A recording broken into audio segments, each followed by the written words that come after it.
Assalamualaikum warahmatullahi wabarakatuh.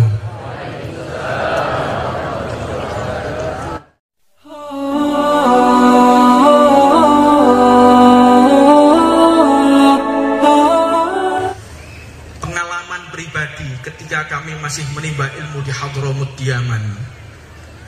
Biasa para santri ini fakir, nggak punya dana, nggak punya saku untuk berbuka puasa. Maka kita memiliki inisiatif beli telur, lalu kita tanam di dalam tanah. Subuh kita tanam, maghrib sudah matang telurnya. Panas yang luar biasa. Jangan dicoba di Aceh ya, 100 tahun pun nggak gerak telur ini. Ini menandakan panas, suhu panas yang luar biasa. Sedangkan Madinah jauh lebih panas daripada Hadramut Yaman, Tarim. Maka ketika perintah untuk berpuasa pada musim yang sangat panas, pada saat itu pula diperintahkan untuk berperang kepada Allah Subhanahu wa ta'ala. Dikumpulkan para pasukan. Pasukan dikumpulkan oleh baginda Nabi Muhammad SAW. Mereka diperintahkan berhitung. Ketika mereka berhitung, tepat jumlah mereka 313 orang. Maka Nabi Muhammad mendapatkan beberapa saran dari para sahabat Rasulullah SAW. Saran pertama, ya Rasulullah, sebaiknya engkau melihat kekuatan musuh. Sebab jika sampai engkau kalah di peperangan ini dan sampai terbunuh, maka tidak ada lagi orang yang akan menyembah Allah. Lebih baik engkau melihat dulu kekuatan musuh. Maka pada akhirnya Nabi Muhammad mengutus satu daripada sahabat. Kalau di Kopassus itu kayaknya grup 3 ya, intelijen. Saya hafal betul. Saya ngajar di tentara sudah 11 tahun. Ini di Aceh pertama kali, dan insya Allah bukan yang terakhir. Amin ya Rabbal. Maka akhirnya mengirimkan pasukan intelijen untuk melihat kekuatan musuh. Pasukan intelijen Nabi Muhammad ini bisa melihat lebih dari 1 kilo. Pandangannya tajam sekali. Dilihat, dihitung, ternyata jumlah musuh lebih dari 3.000 orang. Wafi riwayat 1.000 orang lebih. Maka kembali melaporkan, ya Rasulullah, aku saksikan kekuatan musuh lebih banyak dari kita, dan mereka membawa peralatan perang yang begitu lengkap. Dari panahnya, tameng, tombak, semuanya lengkap ya Rasulullah. Maka Nabi Muhammad pun mengumpulkan para sahabat lagi. Laporan demikian dari sahabat kita, bagaimana?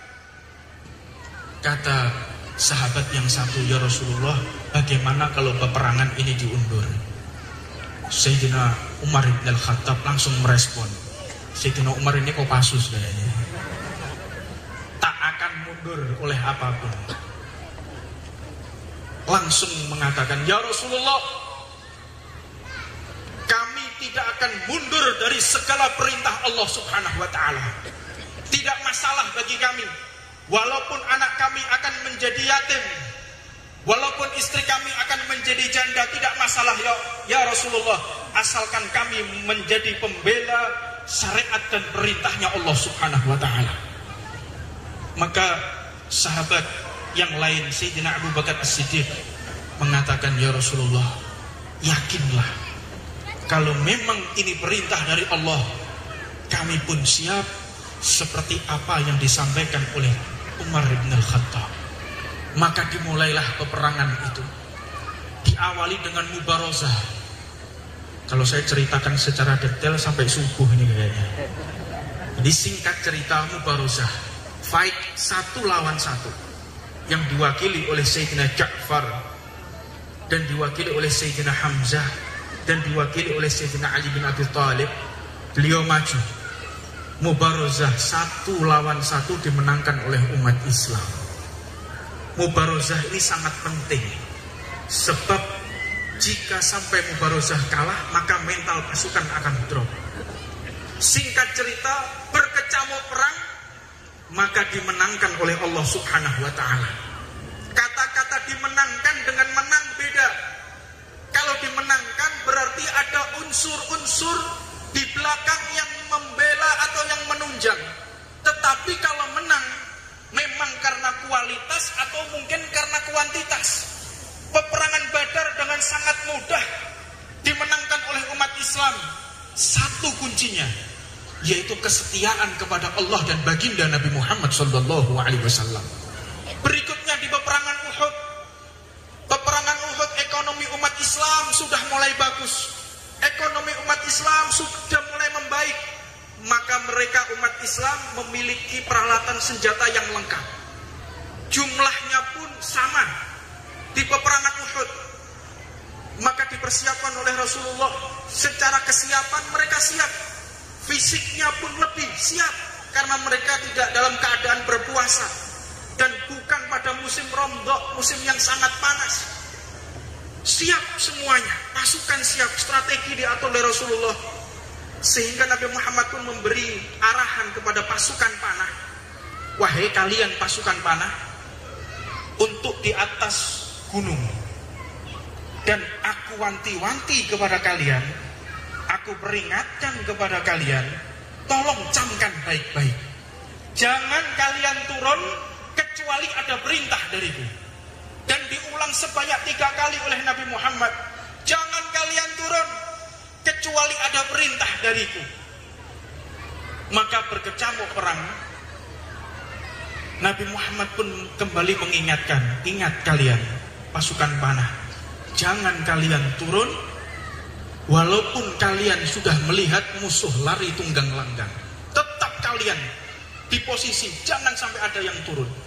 Maka ketika berkecamuk perang, begitu gentingnya perang dengan sangat mudah dilibas oleh umat Nabi Muhammad SAW oleh bala tentaranya. Dilihat musuh sudah lari tunggang langgang, maka pasukan panah ini mulai turun dan mereka saling mengingatkan, wahai para pasukan panah, kenapa kalian turun? Bukankah ini melanggar perintah Nabi Muhammad? Jangan kalian turun. Kalau kita turun, tentunya ini akan menyakiti perasaan Nabi Muhammad. Jangan kalian turun. Mereka tidak peduli. Sebagian mereka turun. Akhirnya perlahan-lahan pasukan tersebut turun. Sampai 90% pasukan tadi turun. Pada masa itu Sayyidina Khalid bin Walid Saifullah belum masuk ke dalam Islam. Beliau adalah panglima pasukan Buddha. Dan beliau pun ahli strategi di dalam peperangan. Dilihat ada celah, ini bisa untuk balasan kepada umat Islam dengan memutar gunung. Maka dikendalikan pasukan tersebut untuk memutar gunung. Dan pada akhirnya umat Islam diserang dari belakang secara tiba-tiba. Dan disitulah wafat sahabat yang paling dicintai oleh Rasulullah, yaitu Sayyidina Hamzah. Wafat di situ. Dan lebih ironisnya, umat Islam saling membunuh antara satu dengan yang lainnya karena debu sudah naik, pandangan tidak jelas, mana kawan mana lawan gak jelas, ada orang beliau hantam, ada orang dihantam, saling membunuh umat Nabi Muhammad SAW. Maka peperangan tersebut dikalahkan oleh Allah Subhanahu wa ta'ala. Padahal fisiknya lebih bagus, tapi kalah. Apa sebab? Karena mereka keluar dan melanggar perintah Nabi Muhammad SAW. Maka kesuksesan kita, kemuliaan kita tiada lain hanyalah mengikuti syariat Rasulullah SAW. Tidak ada yang lebih tepat bagi umat Nabi Muhammad kecuali setia atas perintah Allah dan baginda Nabi Muhammad. Sebagaimana hal ini pun dialami oleh Negara Kesatuan Republik Indonesia. Kebetulan kakek kami adalah Palang Merah Indonesia. Beliau yang ikut bertempur pada tanggal 10 November di Surabaya. Beliau yang mengevakuasi ribuan mayat. Pada 10 November, Indonesia diserang oleh tentara sekutu dari darat, dari laut, dari udara.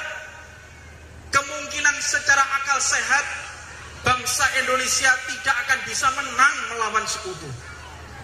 Tapi dengan disemarakkan kalimat tauhid Allahu Akbar oleh Bung Tomo, dan kuncinya kakek kami cerita kepada kami, kuncinya mereka bisa menang karena pada malam harinya mereka berkumpul berzikir kepada Allah Subhanahu wa taala. Mereka berkumpul bermunajat kepada Allah. Dan pada tanggal 10 November semua para mujahid mereka berpuasa kepada Allah Subhanahu wa taala. Maka akhirnya dimenangkan oleh Allah Subhanahu wa taala. Kalau kita melihat sejarah Surabaya of Heritage, tabloid Belanda yang saat ini masih ada, kalau kita mau buka Google masih ada. Itu cerita yang sangat jujur. Kami tidak habis pikir ada seorang pemimpin pasukan jenderal daripada tentara sekutu yang terbunuh di dalam kapal selam dengan tertancap bambu runcing. Akal sehat mana yang mau menerima? Tidak mampu kita memikirkan. Tapi ini merupakan pertolongan dari Allah Subhanahu wa taala. Ketika kita setia kepada hukum Allah, ketika kita setia kepada baginda Nabi Muhammad SAW, tentu kemenangan pasti akan ada di tangan kita. Mudah-mudahan Aceh sebagai Serambi Mekah, sebagai pilot project, sebagai percontohan bahwa dakwah yang dilakukan Nabi Muhammad SAW adalah kedamaian, seperti yang disampaikan oleh orang tua kita tadi, Bapak Brigjen TNI Ahmad Daniel Kardin, yaitu kedamaian.